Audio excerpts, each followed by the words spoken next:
The DNA results made the archaeologists check their equipment 3 times. They were examining the mummy of Tutankhamun, the boy king whose golden death mask became the symbol of ancient Egypt. But it wasn't the treasure that shocked them, it was his genes. King Tut's parents weren't just related, they were full siblings, brother and sister. And this wasn't a scandal that toppled a dynasty, this was official policy. Cleopatra, the most famous woman in ancient history, married her younger brother Ptolemy XIII when she was 18 and he was 10. When he died, she married her even younger brother, Ptolemy XIV. The great Ramesses II married at least 4 of his daughters. Amenhotep I married his sister, Ahmose Meritamun. For over 3,000 years, Egyptian pharaohs didn't just tolerate sibling marriage, they required it. The bloodline of the gods had to be kept pure, even if it meant wedding your sister, fathering children with your daughters, or watching your dynasty slowly poison itself with genetics. But here's what makes this even more disturbing. They knew. Egyptian medical texts show they understood that children from close relatives often had deformities. They saw the club feet, the cleft palates, the early deaths, and they kept doing it anyway, because in ancient Egypt, being a god was more important than being human. And gods? Gods played by different rules, the sacred pattern. Every Egyptian child knew the story. In the beginning, there was nothing but none, the primordial waters of chaos. From these waters emerged Atum, who created himself and then masturbated the universe into existence. His semen became the twin gods Shu, air, and Tefnut, moisture, who were brother and sister.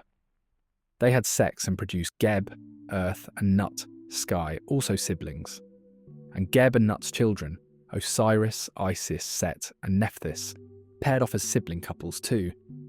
But the crucial pairing was Osiris and Isis. They were the model for kingship, the template every pharaoh had to follow. Osiris became the first king of Egypt, with his sister wife Isis as queen. When Set murdered Osiris and scattered his body parts across Egypt, Isis gathered the pieces, reconstructed her brother husband, and then had sex with his reassembled corpse to conceive Horus, the god every pharaoh claimed to embody. This wasn't mythology to the Egyptians. It was history, law, and religious requirement rolled into one. The pharaoh was the living Horus, his queen was Isis incarnate, and their marriage recreated the divine union that maintained Ma'at, the cosmic order that kept the universe from collapsing back into chaos. To marry outside the royal family wasn't just politically unwise, it was cosmologically dangerous. Dr. Joanne Fletcher, Egyptologist at the University of York, explains, "The Egyptians believed royal blood carried divinity literally. It wasn't symbolic. The pharaoh's semen, the queen's womb, their children, all were considered to contain the essence of gods. Mixing this divine essence with common blood would dilute it, weakening the pharaoh's ability to maintain order." The Great Royal Wife System. Not all royal marriages were equal. The position of Great Royal Wife, the chief queen who held real power, was almost always reserved for the pharaoh's full sister or half-sister. She wasn't just a spouse, she was the female element necessary for the pharaoh's divinity to function. Together they formed a complete divine unit, like 2 halves of a cosmic battery. The Great Royal Wife appeared with the pharaoh in religious ceremonies. Her name was written in cartouches like his, and she could serve as regent when he died. But most importantly, her children were the only fully legitimate heirs. A pharaoh might have dozens of wives and hundreds of children, but only those born from his sister wife were considered divine enough to inherit. Amenhotep III broke this pattern by making a commoner, Tiye, his great royal wife. The scandal was so enormous he had to issue commemorative scarabs, ancient press releases, across the empire, explaining his decision. Even then, he married his daughters by tier to reinforce the divine bloodline. His son, Akhenaten, would go even further, possibly fathering children with his own daughters to keep the blood pure. The Turin erotic papyrus, beyond its famous sexual illustrations, contains administrative texts about royal marriages. One fragment discusses the proper ordering of divine blood, stating that the ideal marriage was between full siblings, acceptable was half-siblings, tolerable was cousins, and anything beyond that required divine intervention, meaning political manoeuvring and religious justification. The genetic price. Modern DNA analysis of royal mummies reveals the horrific cost of this divine purity. The mummy of Tutankhamun is a catalogue of genetic disasters. He had a cleft palate, a clubfoot, a severe overbite, feminine hips from hormone imbalances, and a spine so curved he couldn't walk without canes. Artwork showing him sitting during activities where pharaohs traditionally stood wasn't artistic choice. It was medical necessity. But Tut was lucky compared to his sisters. 2 mummified fetuses found in his tomb, his daughters by his half-sister wife Akhenaten, show even more severe deformities. One had spina bifida, so severe her spine was outside her body. The other had multiple skeletal abnormalities that would have made survival impossible. These weren't isolated cases. Infant mortality in royal families was astronomically high. Professor Albert Zink, who led the genetic study of royal mummies, found that malaria ultimately killed Tutankhamun, but notes his immune system was so compromised by genetic factors that a disease which healthy individuals could survive became fatal. This is classic inbreeding depression, the accumulation of harmful recessive genes that comes from repeated close marriages. The Egyptians documented these problems in medical papyri. The Ebers papyrus describes royal diseases including weakness of the seed, infertility, confusion of the blood, genetic disorders, and children born wrong, congenital deformities. They even developed treatments, magical amulets, prayers to Khnum, the god who formed babies in the womb, and potions made from crocodile dung and honey. Nothing worked, but they kept trying because the alternative, marrying outside the royal family, was was unthinkable. Act 2. Famous cases and political realities. Cleopatra's strategic incest. Cleopatra VII, the last pharaoh of Egypt, turned sibling marriage into a political weapon. When her father Ptolemy XII died in 51 BCE, she was married to her 10-year-old brother, Ptolemy XIII, according to their father's will. The marriage was never consummated. Cleopatra was 18 and already politically savvy, while her brother was a child controlled by advisors who wanted her dead. The marriage was a disaster from the start. Ptolemy XIII's advisors, particularly the eunuch Pothinus, used the boy to challenge Cleopatra's authority. By 48 BCE, they'd driven her from Egypt. But Cleopatra understood that her legitimacy came from the sibling marriage, not despite it. When she famously had herself smuggled to Julius Caesar rolled in a carpet, her first argument wasn't about love or even politics. It was about religious law. She was the rightful pharaoh because she was the sister wife. Her brother's advisors were the rebels. Caesar, ever pragmatic, saw an opportunity. He confirmed the sibling marriage but demanded they rule jointly. Then, conveniently, Ptolemy XIII drowned in the Nile during a battle. Cleopatra immediately married her even younger brother, Ptolemy XIV, who was about 12. This marriage was also certainly never consummated. Cleopatra was already pregnant with Caesar's child, or so she claimed, and had no interest in her brother beyond political necessity. When Caesar was assassinated, Cleopatra had Ptolemy XIV poisoned, and made her infant son, Caesarion, her co-ruler. She'd learned the lesson of Egyptian kingship. Sibling marriage was about power, not sex. The divine bloodline was a tool, and she wielded it with surgical precision. Her relationships with Caesar, and later Mark Antony, were personal and political. Her marriages to her brothers were pure theatre, necessary performances in the 3,000-year-old drama of Egyptian kingship. Hatshepsut's divine claim. Hatshepsut faced a different problem. As a woman, she couldn't simply declare herself pharaoh. She needed divine justification beyond even sibling marriage. So she invented it. She claimed that the god Amun-Ra had visited her mother disguised as her father and conceived her divinely. But even this wasn't enough. She also married her half-brother Thutmose II to secure her position. When Thutmose II died young, Hatshepsut was supposed to be regent for her stepson, nephew Thutmose III. Instead, she declared herself pharaoh, using her sibling marriage as justification. She had herself depicted with a false beard and male regalia, but also emphasised her role as God's wife, the divine sister spouse necessary for cosmic order. She ruled for 22 years, one of the longest and most prosperous reigns in Egyptian history. The inscriptions at her temple at Deir el-Bahari show how she used sibling marriage theology. She's shown being conceived by Amun-Ra, born divine, and then united with her brother in the palace. A euphemism for marriage that carefully avoids mentioning whether the union was sexual. After her death, Thutmose III tried to erase her from history, but he couldn't erase the precedent. A sister wife could become a female pharaoh.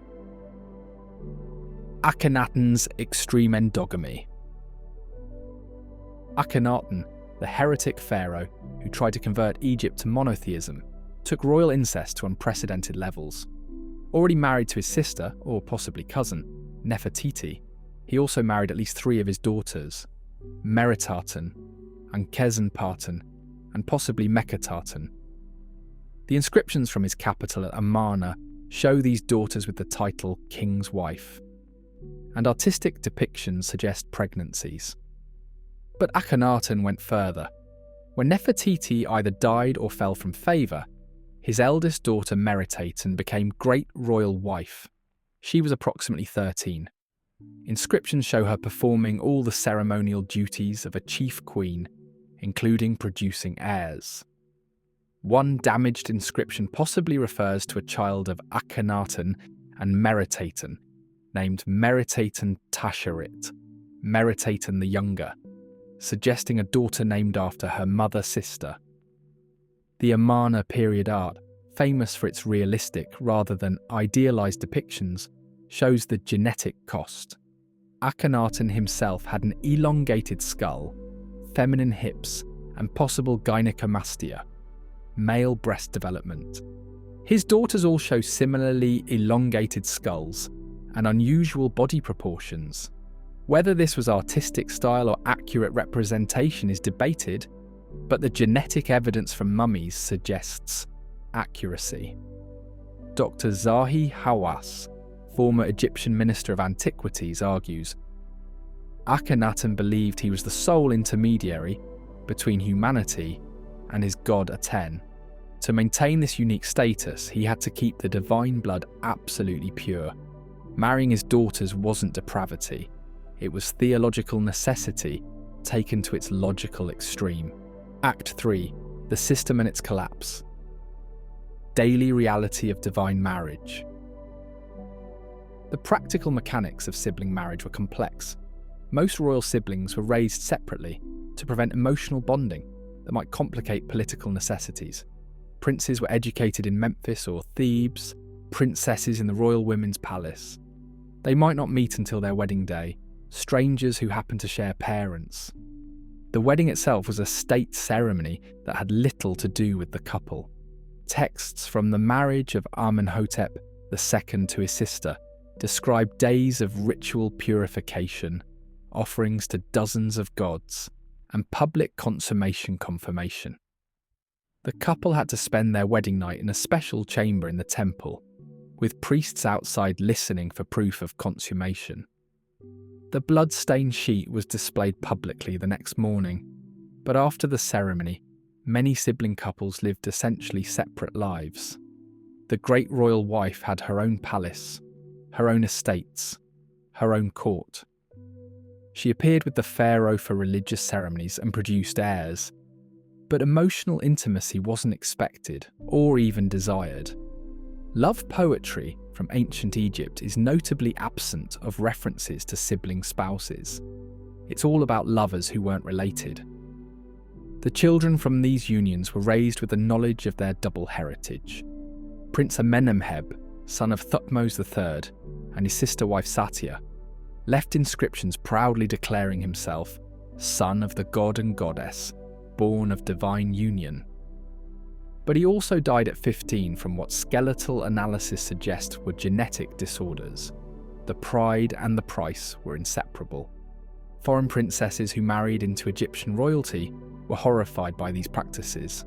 A Babylonian princess who married Amenhotep III wrote home, "The king has many wives who are his blood."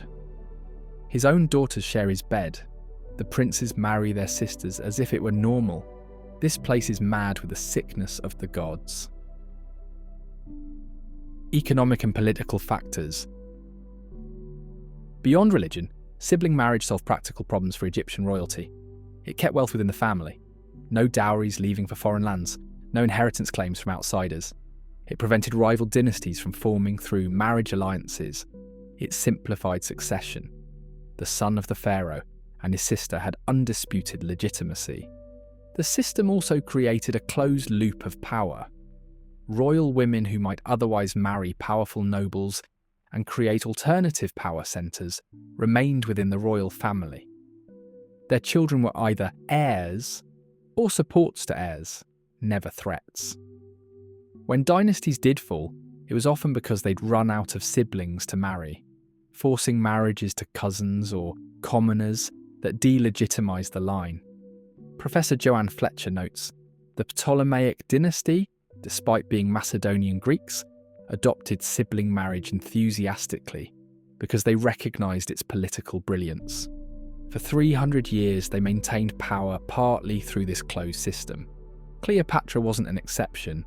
She was the culmination of 3 centuries of sibling marriages. The economic benefits extended to temple properties. The great royal wife often controlled vast temple estates as the earthly representative of goddesses like Isis and Hathor. When she was also the pharaoh's sister, these properties remained within the nuclear royal family. Outsider queens might funnel resources to their birth families. Sister queens had no divided loyalties. The genetic collapse. The 18th dynasty effectively ended because of inbreeding. After Tutankhamun died without viable heirs, his sister wife Ankhesenamun desperately wrote to the Hittite king, begging him to send a son for her to marry. "My husband is dead and I have no sons. People say that you have many sons. Send me one of your sons, and he will become my husband and king of Egypt." The plea of a woman who'd seen her entire family tree collapse from genetic disorders. The 19th dynasty learned nothing. Ramesses II married 4 of his daughters and fathered children with them. By the end of his 66-year reign, he'd outlived most of his approximately 100 children. His 13th son, Merneptah, finally succeeded him, a man in his 60s who ruled for only 10 years. The genetic vigour of the dynasty was spent. Modern genetic analysis shows the accumulation of harmful recessive alleles in royal mummies over time. Early dynasty mummies show relatively normal genetics. By the late New Kingdom, the royal mummies display multiple genetic disorders. The famous elder lady mummy, likely Queen Tiye, shows signs of genetic disorders despite marrying into the royal family. Her children and grandchildren, products of successive sibling marriages, were increasingly disabled. Dr. Albert Zink's DNA studies revealed another horrifying detail. Many royal mummies show signs of genetic disorders that would have caused chronic pain. Tutankhamun had a vascular necrosis, causing his bones to die from lack of blood flow. His father Akhenaten likely had Marfan syndrome, causing constant joint pain. These god kings lived in agony, the price of their divine blood paid in daily suffering. For 3,000 years, Egyptian pharaohs married their sisters, fathered children with their daughters, and watched their dynasties slowly poison themselves with genetics. They knew the cost: the dead babies, the disabled princes, the dynasties that ended when the blood became too pure to survive. But they paid it anyway, because being gods mattered more than being human. The golden mask of Tutankhamun, beautiful and eternal, hides the twisted spine and clubfoot of a 19-year-old boy whose parents were siblings, whose grandparents were cousins, whose bloodline was so divine it could barely sustain life. That's the real curse of the pharaohs, not tomb robbers or angry gods, but DNA itself, twisted into dynasties that died from their own divinity. If you want more uncomfortable truths from ancient history, subscribe and hit the like button.